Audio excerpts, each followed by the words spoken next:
the very minds of the people we are trying to save. But until we do, these people are still a part of that system, and that makes them our enemy. You have to understand, most of these people are not ready to be unplugged. And many of them are so inert, so hopelessly dependent on the system, that they will fight to protect it. Were you listening to me, Neo? Or were you looking at the woman in the red dress? I was... Look again. Who is it? There is a kind of woman that terrifies and captivates men. This is the woman in the red dress. You may or may not already know what I'm talking about. The woman in the red dress has long been a symbol of temptation, lust, and sex appeal. The color red can signal love, passion, and fire, and simultaneously signal seduction and danger. In The Matrix, Neo is listening to Morpheus speak until he's distracted by the woman in the red dress. She stands out in the crowd. She's beautiful, and she steals his attention with just a look. Noticing Neo's loss of focus, Morpheus points back to the woman, and Neo is surprised to find an agent in her place. This scene is there to remind Neo that nothing in the Matrix is real, and there is no point to him getting distracted by his base urges. The woman in the red dress does not actually need to be wearing red. She is often a beautiful woman who is not afraid to show it. She will come in her stilettos, her cleavage emphasized, her makeup done, short, skin-tight dresses, red lipstick, hair done, expensive weave, whatever. I'm not just talking about a woman who dresses like this on Friday nights to go to the club. I'm talking about the woman that is like this at lunchtime on a Tuesday. This kind of woman, if she isn't a 10 on her own, by God, she's going to get there somehow, by any means necessary. Some may say, surely, any woman can do this. But I'm not talking about just any woman. You probably have some very personal, specific examples in your head already. In everyday life, this kind of woman goes by other names, like siren, succubus, whore, vampire, gold digger, etc. When people see this kind of woman, they can see her intent. There is no facade. She's going to get massive amounts of male attention and a proportional amount of female denigration. Men will impulsively avoid her because they will believe she is out of their league. She will reject average men in spades, simply because she knows she can do better. And if she so chooses a quote-unquote average man, for whatever reason, and she hurts him, others, men and women, will tell him, "What did you expect? She was obviously out of your league." And the other women who are not of this type, whether it's by their own choosing or their inability to take on this form, will say, or rather assert, that the reason nice guys get hurt is because of their insistence on going for these women. This 1% of women is responsible for sucking up all the nice guys' hope and pureeing it and spitting it on the floor. And I really hate the term nice guy, but it's useful for getting this message across.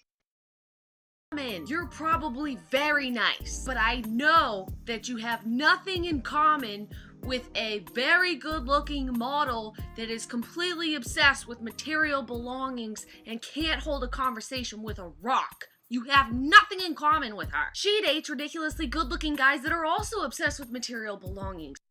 These nice girls will say that the reason that you don't have a girlfriend is because you're going for the wrong women. What girls would like in a guy. So the first one is girls like nice guys, and I know immediately you're thinking, no they don't, they like jerks. Did you ever consider that maybe you're going for the girl that is a jerk as well? They know for a fact that the only women that you are going for are those that have perfect figures, dress fancy, and are clearly only interested in a guy for his money. I guarantee you there's gonna be a girl looking at you. There's a picture for this on the internet. It's this thing. There's gonna be a girl that's looking at you going, why won't he like me? The jerk's looking at the girl going, why won't she pay attention to me? The girl that you're going after is going after the jerk, and the jerk's going after the girl that wants you. You see the circle? That is why you've been hurt by women. You're too dumb to notice all the good girls around you vying for your attention. If you would just notice the good girls like them instead, everything would be perfectly fine. It's a hilarious notion. So what does a good girl look like? Am I supposed to believe that every woman that isn't in a red dress is a good woman? This isn't an all women are evil video, but it would be idiotic to think that way. All women have the potential to hurt men just the same. Humans are fallible.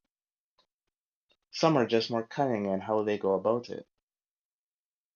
And before I go on, let me just say, blah blah blah, something something, not all women are like that. Good. Now that self-deceptive caveat is out of the way, I can talk about what I came to talk about. The woman in blue. To explain this, I'm going to refer to an anime called Terraformers, or Terraform Mars. This anime, Terraformers, follows a group of genetically engineered humans chosen to investigate the situation of the planet Mars, which had been terraformed several years prior. To their knowledge, everything is going well. The atmosphere is breathable, the algae and fungi are thriving, and there is abundant water. However, there is the problem of the cockroaches introduced to the environment which have evolved too rapidly. The cockroaches have evolved into these humanized super Neanderthals. So the anime boils down to this group battling the roaches and searching for the truth behind the impossible evolutionary path these roaches have gone down. This anime gets a lot of mixed reception. Some hate it, some don't. I'm not really here to review it. I just want to talk about a character that I found interesting by the name of Adolf Reinhardt. Adolf Reinhardt was a German man who was orphaned at a young age. As a child, he volunteered himself for the bioengineering program for the journey to Mars. Immediately you can see that Adolf has no sense of self-worth. He has no second thoughts or regrets about being a scientific experiment and a tool for others' goals. He has no friends, he has no joy, and he has no love. All he has ever known was pain. The only touch he's ever felt is the electric current flowing through his body. That was until he met Rosa. Rosa, by all accounts, was an ordinary girl. She was young and cute. She had brown hair, she dressed her age, nothing fancy. The typical girl next door. She notices the scars on his face that he tries to hide, and she approaches him between classes when he's sitting alone, as he always does. She smiles at him, she is warm and welcoming, and then she declares that they are now friends. Adolf let his guard down and let her in. Rosa introduces him to her friends and tells him to stand up straight and asks him on dates. She gives the impression that she truly cares about him. Adolf found a light at the end of the tunnel. Soon after, they got married. After all, what else is a man to do when he loves a woman? It seemed like things were going well, at least from Adolf's perspective. He loved his wife, he made a lot of money from his position in the military, and he never did anything to harm her. But Rosa saw things differently. One man was not enough for her, so she went out, God knows how many times, and she found men to have her fun with. Then one rainy night, Adolf caught her. Naturally, she cried. No, she bawled. She got down on her knees and she pleaded for forgiveness. I'm sorry. I don't know what's wrong with me. I'm selfish. I'm weak. I'm awful. I couldn't stop. I didn't know what I was doing. I was lonely. Please forgive me. I will never do this again. I swear. The tears poured like rain. Adolf didn't shout, didn't curse, nor did he cry. He forgave her. He swallowed his pain to protect her from her own, even though it was by her own doing. Sometime later, as Adolf is readying to ship off to Mars, his son was born. The agency naturally ran DNA tests on the child to see if it inherited any of Adolf's superhuman genes, to see if the child could be useful in the future for future missions to Mars. Strangely, the boy hadn't inherited those genes like the offspring of their kind tend to. In fact, the boy hadn't inherited any of his genes. It was clear that this was a story that Adolf would have rather not seen at all.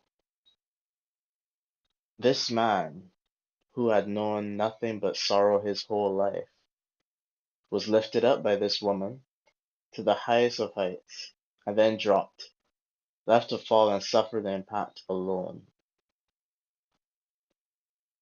On Mars, he is faced with an insurmountable army, and all he can think about is the hurt that she caused him. They say, in the rain, no one can see you cry,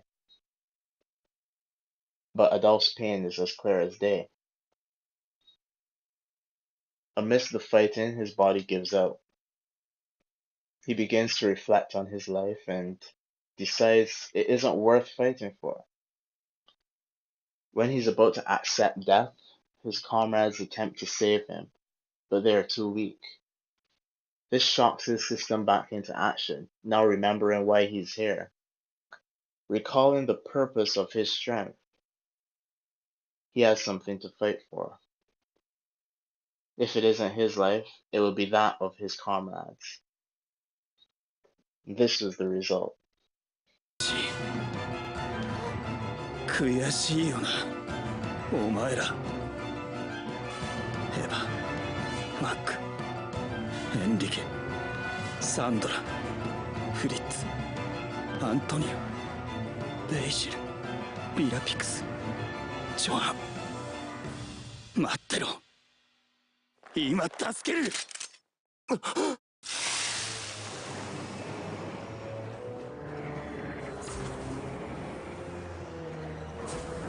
薬、あの量。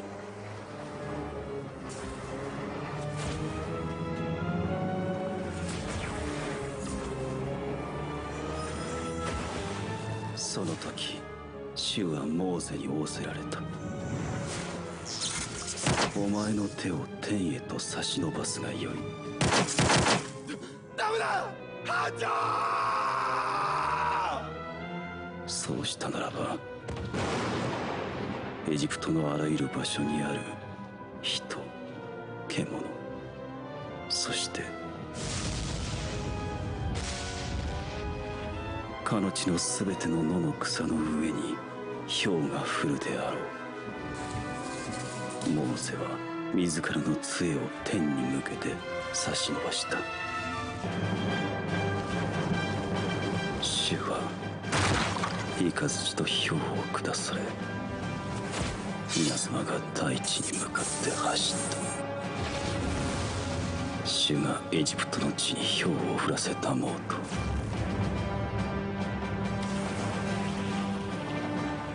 氷は注ぎ、稲妻はその間を絶え間なく渡った。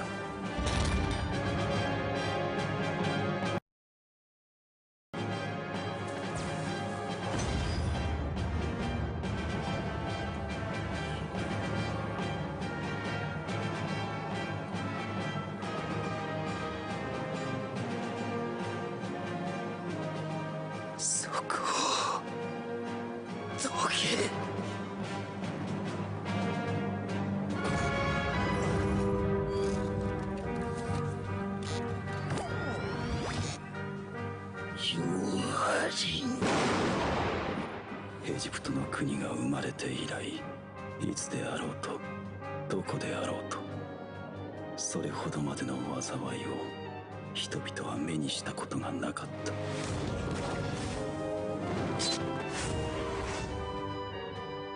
それほどにこの種の見業は極めて激しいものであった。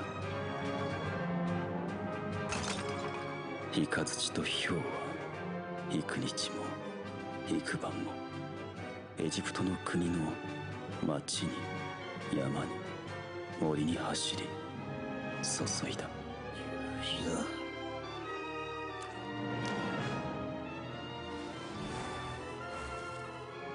人から獣に至るまで区別なく、そこに生きていた全てのものを撃ち続けた。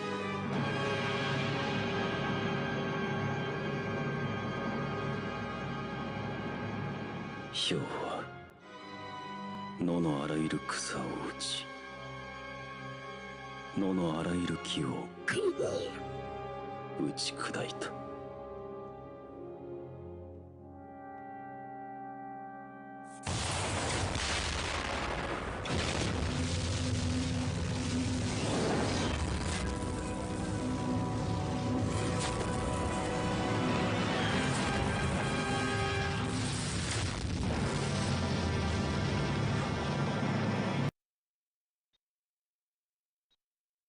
Despite a lightning bolt that would make Cole McGrath wet himself, the battle was not won. This man, Adolf Reinhardt, that never lived a day for himself, dies for the sake of others, only to be forgotten, erased completely. That was his reward. As he was dying, his wife donned her lipstick and left her wedding ring on the counter for a night on the town. This is the woman in the blue dress. Rosa did not appear with 6-inch heels on. Her breasts weren't trying to uppercut people because of her push-up bra. She didn't have fake nails and hair extensions. She didn't go after the stud with the Ferrari. No, she came as a sweet, empathetic, kind human being, and she waited till it was convenient to destroy him. She was a good girl.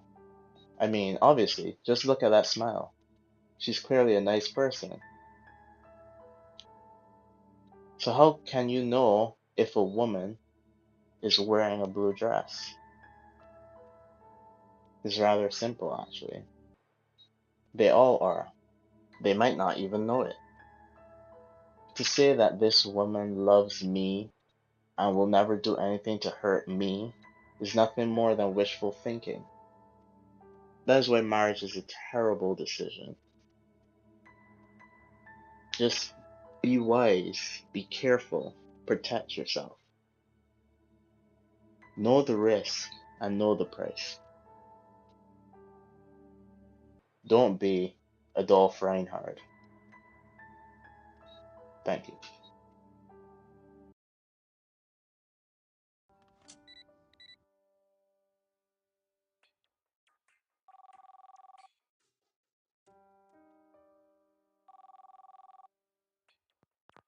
Ah, もしもし、私、アドルフ・ラインハルトの家内ですが。は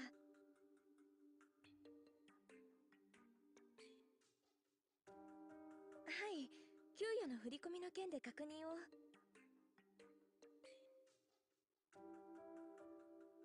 はい。こちらにはそのような名前のものは在籍しておりません。失礼します。あの。